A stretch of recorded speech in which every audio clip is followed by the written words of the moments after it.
السلام علیکم ریڈرز.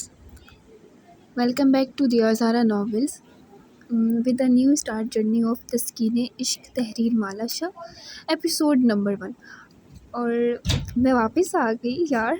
اور آپ لوگوں کو بہت اچھا رسپانس ملا. مجھے دل تیرا دیدار مانگتا ہے، دیٹس وائی میں نے سوچا کیوں نہ اسی چینل پہ اپلوڈ کیا جائے تسکین عشق کو. تسکین عشق تحریر مالا شاہ ایپیسوڈ نمبر 1 ناول کو اسٹارٹ کرتے ہیں. یار مشل، کیا لگتا ہے میں پاس تو ہو جاؤں گی نا؟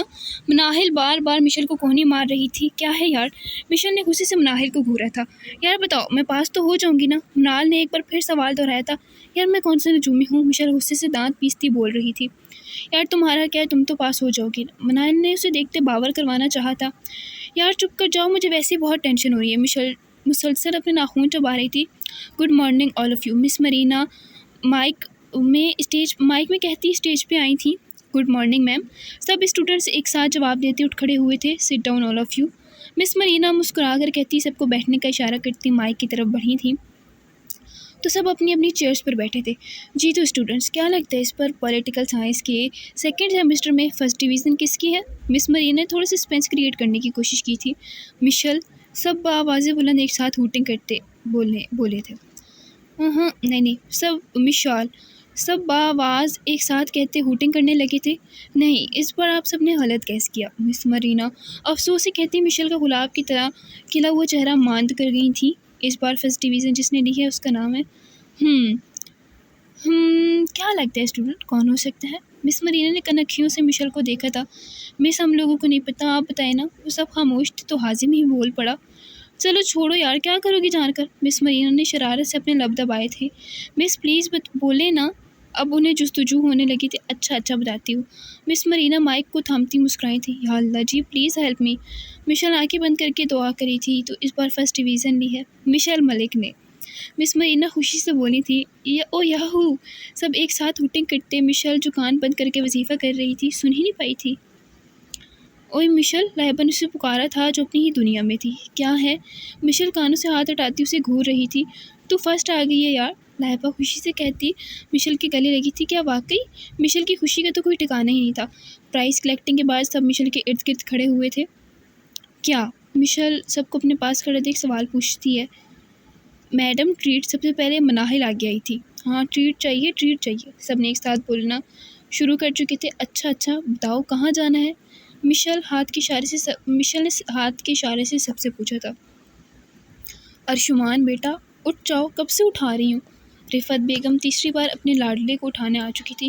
یار ماما بس تھوڑی دیر نا، ویسے بھی آج دورانی انڈسٹریز کے اونر کے ساتھ میٹنگ ہے اور ایسا نہ ہو کہ میں وہاں سو جاؤں. ارشمان آنکھیں بند کیے ہوئے مسکرایا تھا. اچھا بس مجھے مت بتاؤ، مجھے پتہ ہے میرا بیٹا اتنا غیر ذمہ دار نہیں ہو سکتا.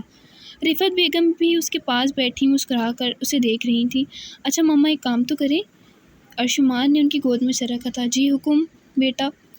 رفعت بیگم مسکرا کر ارشمان کے بالوں میں ہاتھ پھیرتی ہوئی بولی تھی. آپ نے بشیر کو کہہ دیں میری گاڑی ایسی صاف کرے کہ اس میں اس کی اپنی شکل نظر آنی چاہیے. وہ ان کی گود میں سر رکھے لاڈ سے بولا تھا. اچھا ٹھیک ہے اب اٹھ جاؤ.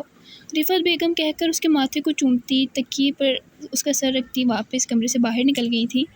رفعت بیگم کے جانے کے بعد ارشمان کے چہرے کے تاثرات پھر سے سخت ہوئے تھے.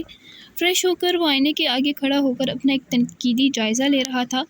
کھڑی مغرور ناک، کندھے سے اوپر تک کے بال، گرین آنکھیں، گال پہ پڑتا ہوا گڑا. بے شک ارشمان خوبصورت مرد تھا. ارے ارشمان ایسے مت جانا، ناشتہ کر کے جانا.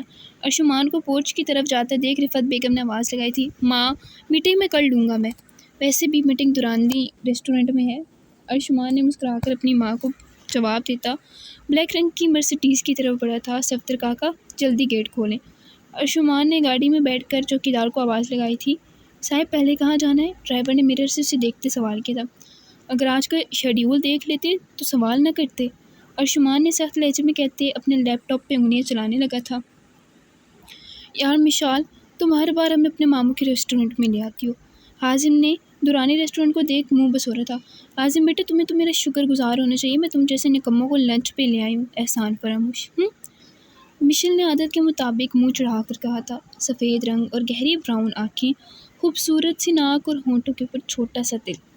مشل ملک ایک حسین لڑکی تھی. اچھا بس اب زیادہ نہیں. ماں نے اپنی ٹانگ اڑانا لازمی سمجھا تھا. تو کیوں بیچ میں بول رہا ہے؟ حازم کو مانم کا مشل سے مخاطب ہونا بالکل بھی پسند نہیں تھا۔ اب تم لوگوں کی بکواس ختم ہو گئی ہو تو اندر چلیں، لائبہ نے اکتا کر دونوں سے پوچھا تھا۔ لائبہ تم تو چپ ہی رہو چڑیل، مانم نے لائبہ کو منہ چڑھایا تھا۔ ہاں ہاں ہاں، سب کا کہہ گونجا تھا۔ اچھا لائبہ سوری، لائبہ کو ناراض ہوتے دیکھ مشل نے معاملہ سنبھالا۔ میں اسماعیلی سے کبھی بھی بات نہیں کروں گی۔ لائبہ بالکل روتی صورت بنا کر مشل سے گویا ہوئی تھی۔ ہائے شکر ہے لائبہ کچھ عرصے چپ رہے گی۔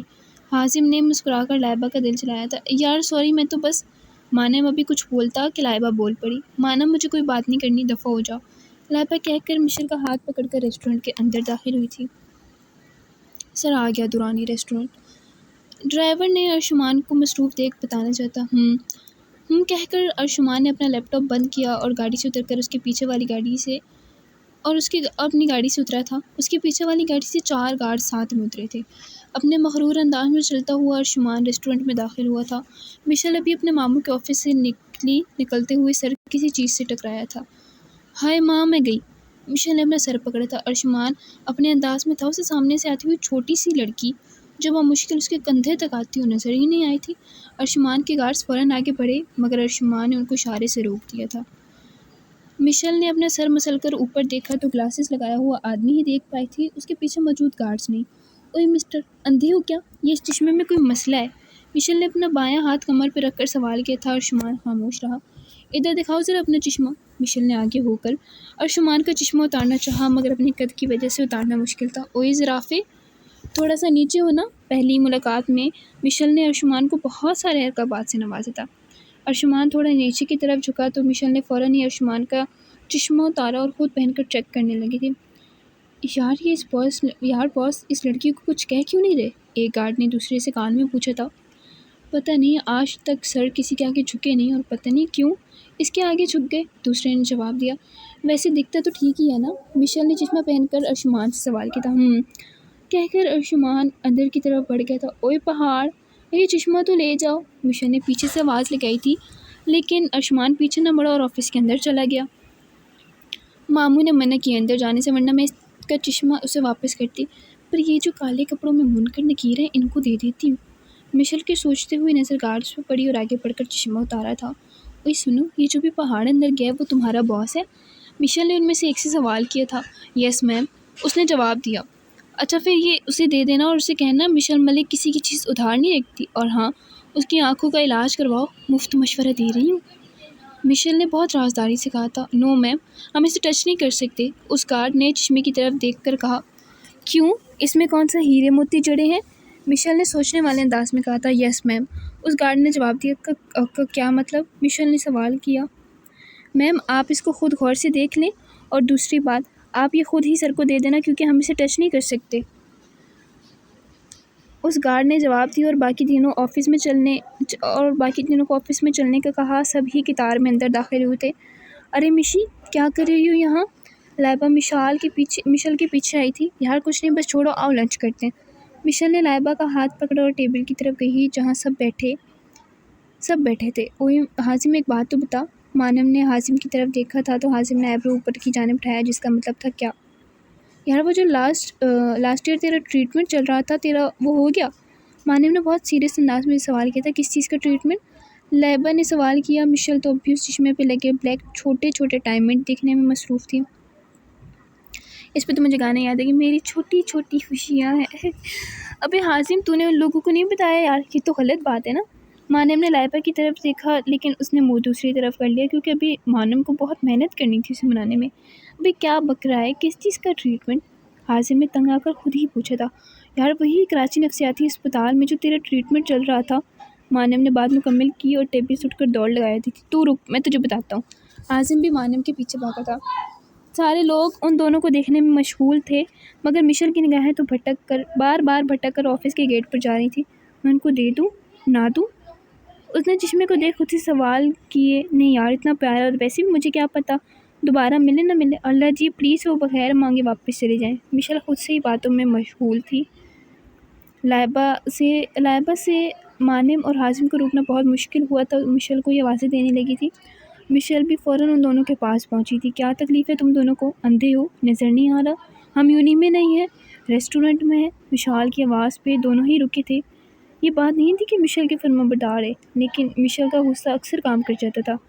یار مشل، تمہیں اس کو نہیں دیکھ رہی اس نے مجھے کتنا مارا ہے؟ مانب اپنی دہائی دے رہا تھا، دہائی دی اور حازم کی طرف دیکھا تو جو اس کی کمر پہ کتنے مکے جڑ چکا تھا۔ کیوں مارا تم نے اسے حازم؟ مشل نے دونوں ہاتھ اپنے سینے پہ باندھ کر حازم سے سوال کیا تھا۔ مشل، تمہیں نہیں پتہ اس نے مجھے کیا بولا ہے؟ حازم نے چہرے پہ معصومیت سجا کر کہا۔ کیا کہا ہے؟ مشل نے دائیں ہاتھ کو ٹھوڑی پر رکھ کر سوال کیا تھا۔ اس نے مجھے پاگل بولا ہے۔ حازم نے مانب کی طرف غصے سے دیکھا تھا۔ ہاں تو اس میں غلط کیا ہے؟ مشل نے آرام سے کہا اور حازم کا منہ تو حیرت سے کھل گیا تھا۔ اوئے، منہ بند کر، بدبو آ رہی ہے۔ لگتا ہے منہ نہیں ڈسٹ بن کھل گئی ہو۔ مانب نے پھر سے حازم پہ چوٹ کر وہاں سے بھاگا۔ حازم بھی بھاگتا مگر اس کا فون رنگ ہوا تھا۔ ارے یار، یہ ارحم نا ہمیشہ غلط وقت پہ کال کرتا ہے۔ حازم نے موبائل جیب سے نکالتے ہوئے کال اٹینڈ کرتے کان سے لگایا تھا۔ ہاں کیا مسئلہ ہے؟ فون اٹھاتے حازم نے بیزاریت سے کہا، کیونکہ ان دونوں بھائیوں میں آپس میں بالکل نہیں بنتی تھی۔ آرام سے بات کر لیا کرو حازم، چھوٹا بھائی ہے وہ تمہارا، مشل نے ٹوکا تھا۔ اچھا۔ بس ایک لفظ کا جواب دے کر حازم کال کی طرف متوجہ ہوا۔ جی میں حازم ہی بات کر رہا ہوں، آپ کون؟ حازم کے چہرے کی بیزاریت بھگ کر کے غائب ہوئی تھی اور چہرے پہ صرف پریشانی کے آثار تھے۔ مانے بھی حازم کو سیریس دیکھ کر واپس آ گیا تھا۔ کون سے ہاسپٹل؟ حازم نے فون پہ سوال کیا تھا۔ جی میں بس ابھی آ رہا ہوں، حازم نے کہہ کر کال کاٹی اور وہاں سے جانے لگا۔ ارے حازم کیا ہوا ہے؟ سب نے ایک ساتھ سوال کیا تھا۔ ارحم کا ایکسیڈنٹ ہو گیا ہے، ضیاء الدین ہاسپٹل میں ہے، مجھے جانا ہوگا۔ ہم سب بھی آئیں گے، مشال نے کہا اور ٹیبل سے اپنا سامان اٹھایا، اور چشمہ بھی اس کی نیت بعد میں واپس کر دینے کی تھی۔ وہ سب ہاسپٹل کے لیے نکل گئے تھے۔ ارشمان میٹنگ ختم کر کے باہر آیا تو اس کے گارڈز بھی اس کے پیچھے تھے۔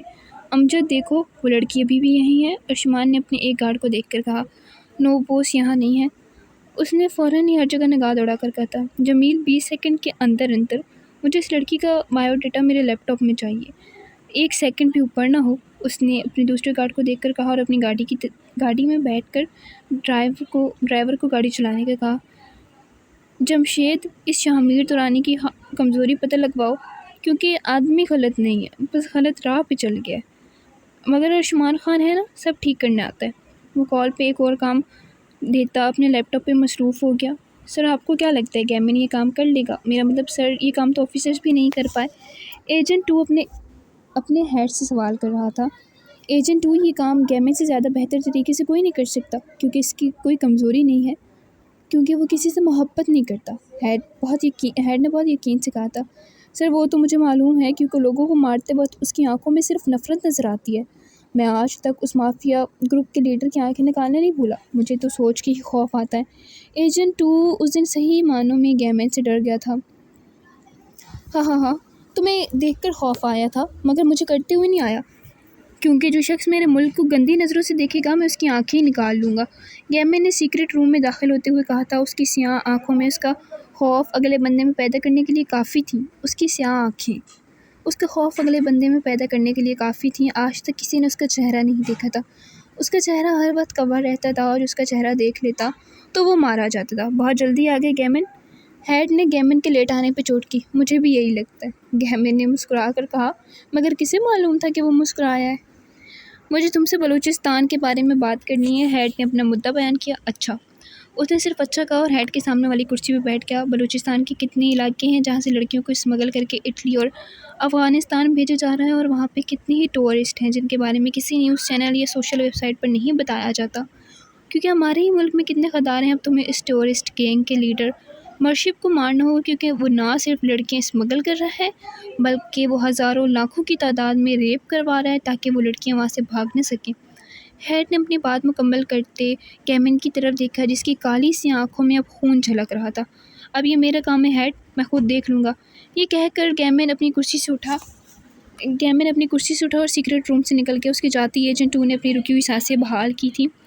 مشل ملک، نائس نیم، ارشمان ترانی نے زیر لب کہا، اور اس کے کہے کے مطابق اسے ساری انفارمیشن 20 منٹ میں مل گئی تھی۔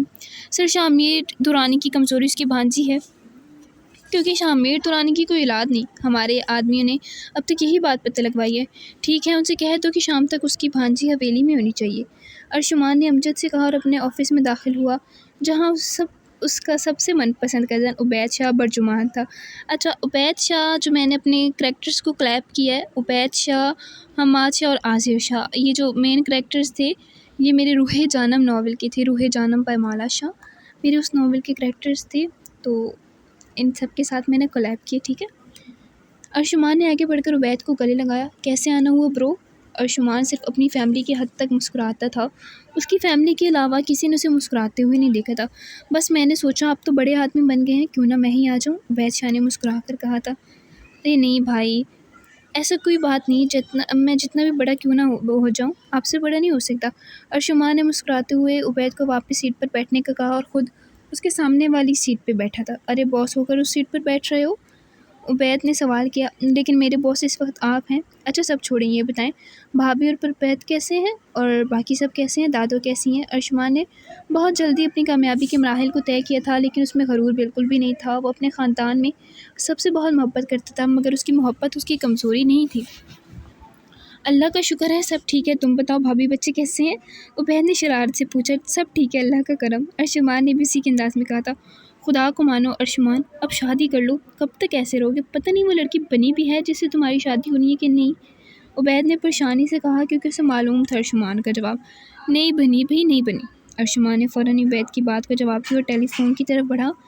ہاں 2 کپ کافی اور کچھ کھانے کے لیے میرے روم میں لے آؤ، ارشمان نے کہہ کر کال کاٹ دی، مگر سامنے سے عماد اور عاصر کو آتا دیکھ پھر سے کال کی۔ 2 نہیں 4 کپ، اوکے، اس نے کہہ کر کال کاٹ دی اور اٹھ کر عماد اور عاصر سے گلے ملنے لگا تھا۔ ابھی جا یار ارش، میں تجھ سے بات نہیں کرنی۔ عماد ارشمان سے خفا ہوا تھا۔ یار کتنی بار سوری بولا، تب تیرے 2 بچے بھی ہو گئے ہیں مگر مجھے معاف نہیں کر رہا، ارشمان نے عاصر سے ملتے ہوئے عماد سے کہا تھا۔ ہاں تو میں تو جب بھی ملوں گا تجھے یاد کرواؤں گا، ہاں حماد نے شرارتی انداز میں کہا اور صوفے پہ بیٹھ گیا، جبکہ عاصر تیسری کرسی گھسیٹ کر اس پہ بیٹھا تھا۔ اچھا بس عبید نے حماد کو ٹوکا تھا۔ ارے بھائی خیر ہے، کوئی بات نہیں، ارشمان نے مسکرا کر کہا تو عبید خاموش ہو گیا۔ یار مجھے تو لگتا ہے عرش کمارا مرے گا، عاصر کہاں پیچھے رہنے والا تھا؟ ہاں مجھے بھی یہی لگتا ہے، حماد نے بھی عاصر کی بات سے اتفاق کیا تھا۔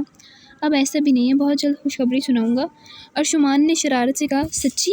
کیا کوئی مل گئی؟ کون ہے؟ کہاں ہے؟ کیا نام ہے؟ کیا کرتی ہے؟ حماد اور عاصر دونوں ہی ایک ساتھ شروع ہو گئے تھے۔ ارے بے صبرو، رکو اتنی جلدی کیا ہے؟ ارشمان نے ہاتھ جوڑ کر دونوں کو چپ کروایا تھا۔ یار ارشمان اب بتا بھی تو، عبید نے سنجیدگی سے کہا۔ یار عبید بھائی ابھی تو میں نے بس اسے دیکھا ہے، ارشمان نے عبید کی طرف متوجہ ہو کر کہا۔ کہاں دیکھا ہے؟ کیسے دیکھا ہے؟ کیسے دکھتی ہے؟ حماد پھر سے شروع ہونے کو تھا، مگر عبید کی گھوری پہ خاموش ہو گیا۔ میں نے اسے ریسٹورنٹ میں دیکھا ہے اور آنکھوں سے دیکھا ہے اور دکھتی بہت معصوم ہے۔ ہاں ارشمان نے حماد کے تینوں سوالوں کا جواب دیا اور ٹیک لگا کر بیٹھ گیا۔ ارے پھر تو چھوڑ دے یار، کیونکہ وہ بیچاری معصوم اور تو استغفر اللہ، توبہ توبہ۔ عاصر نے اپنے دونوں کانوں کو ہاتھ لگایا، اس کی صدقاری پہ عبید اور حماد نے اپنا کہکہ ضبط کیا، جس کی وجہ سے دونوں کے منہ سرخ ہو گئے تھے۔ کیا مطلب ہے تیرا عاصر؟ ارشمان نے گھور کر عاصر کو دیکھا تھا۔ ابھی میرا مطلب وہ معصوم اور تو معصوم نہیں ہے، رہنے دے، عاصر نے دانت دکھا کر کہا۔ اگر تمہیں پتہ چل جائے وہ کتنی معصوم ہے تو تم ابھی کانوں کو ہاتھ لگا رہے تھے نا، اس کے بارے میں سن کر دوبارہ کانوں کو ہاتھ لگاؤ گے؟ ارشمان نے گہری سانس خارج کی تھی۔ ہیں واقعی؟ چل پھر تو بتا ہی دے کتنی معصوم ہے، عاصر کو جاننے کا تجسس ہوا تھا۔ پھر ارشمان نے گہرا سانس لے کے اپنی پوری ملاقات ان تینوں کو بتائی تھی۔ کیا واقعی ارشمان خان کے ساتھ کوئی ایسے کر سکتا ہے؟ پھر تو وہ پکا تیری ٹکر کی ہے۔ حماد کا ہنس کر برا حال ہو گیا تھا۔ اچھا بس اب زیادہ نہیں، ارشمان نے آنکھیں پھیر کر کہا۔ کافی آ گئی ہے۔ پیون کو آتا دیکھ ارشمان نے ان کا دھیان کافی کی طرف لگایا تھا۔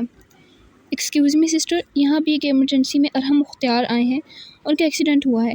حازم نے ریسیپشن پہ کھڑی لڑکی سے پوچھا تھا۔ جی سر، وہ بھی ایمرجنسی میں ہے، ان کا بلڈ ارینج کروا دیں، اس لڑکی نے جواب دیا اور اپنے کام میں مصروف ہو گئی۔ یار مانم تو اے پازیٹیو بلڈ ارینج کر، ارحم کا بلڈ گروپ اے پازیٹیو ہے۔ حازم نے مانم کو مخاطب کیا تھا۔ حازم تم ان سے بل لو ورنہ یہ آپریشن شروع نہیں کرتے، مشل نے حازم کے کندھے پہ ہاتھ رکھ کر کہا۔ ہاں تم صحیح کہہ رہی ہو، میں لیتا ہوں، کہہ کر حازم پھر سے ریسیپشن کی طرف بڑھا تھا۔ سسٹر مجھے بل دے دیں، میں فارمیلٹیز پوری کر دوں، حازم نے اس لڑکی کو دوبارہ مخاطب کیا تھا۔ سر فارمیلٹیز پوری ہو گئی ہیں، اس پیشنٹ کے ساتھ ایک لڑکی تھی، اس نے سارے بل جمع کروا دیے اور آپریشن بھی شروع ہو چکا ہے، ریسیپشنسٹ نے کہا اور اپنے فون کی طرف متوجہ ہوئی۔ حازم بلڈ ارینج ہو گیا ہے، چل ایمرجنسی کے پاس چلیں۔ مانم نے کال کاٹ کر حازم کو مخاطب کیا اور چاروں اندر کی طرف بڑھ گئے۔ حازم شکر ہے تم آ گئے، میں بہت پریشان ہو گئی تھی۔ مناہل بھاگ کر حازم کے سینے سے لگ گئی تھی۔ رو کیوں رہی ہو مینی، مت رویا کرو۔ حازم اسے گلے سے لگائے اس کے بالوں میں انگلیاں چلانے لگا اور مناہل مشل کی طرف دیکھ رہی تھی جہاں کوئی حسد کے تاثرات نہ تھے۔ مجھے تو لگا یہ جیلس ہوگی، اور خیر مجھے کیا، حازم تو صرف میرا ہے۔ مناہل نے ذہن میں سوچا اور رونے کی بھرپور ایکٹنگ کرنے لگی تھی۔ حازم تمہیں پتہ ہے میں کتنا ڈر گئی تھی؟ میں نا اپنے گھر جا رہی تھی، میں نے دیکھا تمہاری گاڑی اور وہاں لوگ جمع ہوئے تھے اور میں بہت زیادہ ڈر گئی۔ حازم، منال نے حازم کے گرد گرفت سخت کر لی تھی۔ اچھا اب رونا بند کرو، ادھر دیکھو میری طرف۔ حازم نے منال کے چہرے اوپر کی طرف کیا تھا۔ اف خدایا، لڑکی آنکھیں کتنی لال ہو گئی، پاگل نہ ہو تو۔ حازم منال کی آنکھیں صاف کرتا بولا تھا، حازم اگر تمہیں کچھ ہو جاتا؟ یہ سوچ کے ہی میں بہت پریشان ہو گئی تھی، اور جب دیکھا ارحم میں تمہیں سے فوراً ہاسپٹل لے کر آ گئی۔ منال نے پھر سے آنسو بہانا شروع کیے تھے۔ ارے رو کیوں رہی ہو تم؟ بس میں ہوں نا، بس اب چپ، اور تمہارا بہت شکریہ تم حرم کو ہاسپٹل لائی۔ حازم نے پھر سے منال کے آنسو سے تر چہرہ صاف کیا تھا۔ یار یہ کتنی ڈرامے بازی، قسم سے میرا تو سیریس سچویشن میں مجھ سے رویا نہیں جاتا، بلکہ میرے تو ہاتھ سے چھوٹ جاتا ہے۔ لائبہ نے مشل کے کان میں کہا۔ مشل کا مداح چاہتے ہوئے بھی زوردار کہکا فضا میں گونجا تھا۔ سب اس کی طرف دیکھنے لگے تھے۔ مشل؟ مانم نے چبا کر مشل کا نام لیا تھا۔ M sorry. مشل کو اپنی غلطی پر افسوس ہوا تھا۔ یہ لائبہ مجھے ہنسا دیتی ہے، مشل نے اپنی شرمندگی کم کرنے کے لیے کہا تھا۔ حازم نے مشال کی طرف دیکھا اور آئی بروز کہا جسے کہنا چاہ رہا ہو are you serious? Okay am sorry again, I think I have to go. Mishal سے وہاں رکنا ناممکن ہوا تھا۔ بہتر ہے تم گھر جا کر ہنس لو، مانم سے گھر چھوڑاؤ۔ حازم نے مانم سے کہا کوئی ضرورت نہیں ہے، میں خود چلی جاؤں گی، کہہ کر مشل پیر پٹکتی وہاں سے نکل گئی تھی۔ اچھا یار اب ہم نکلتے ہیں، دادو ہمارا انتظار کر رہی ہوں گی، عبید نے کافی کا مگ رکھتے کہا تھا۔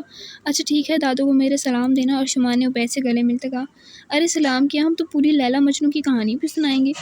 حماد نے دانت دکھا کر کہا، حماد تو میرے ہاتھ سے مر جائے گا۔ اور شمان نے حماد کو مکہ دکھاتے ہوئے کہا تھا، دیکھ اگر تو نے کچھ بھی ایسا ویسا کیا تو میری بیوی مریم تجھے نہیں چھوڑے گی۔ حماد نے اسے مریم کی دھمکی دی تھی۔ ہاں وہ تو شکریہ بولے گی مجھے۔ ارشمان گہرا سا مسکرایا تھا کیونکہ وہ پری پیکر اس وقت اس کی سوچ کا مرکز تھی۔ ناول یہ فرسٹ ایپیسوڈ کمپلیٹ ہوئی۔ آئی ہوپ کہ آپ لوگوں کو فرسٹ ایپیسوڈ پسند آئی ہوگی، اور کائنڈلی اچھا سا رسپانس دیجیے گا، اور دعا میں یاد رکھیے گا اپنی پیاری سی رائٹر مالا شاہ کو۔ اللہ حافظ۔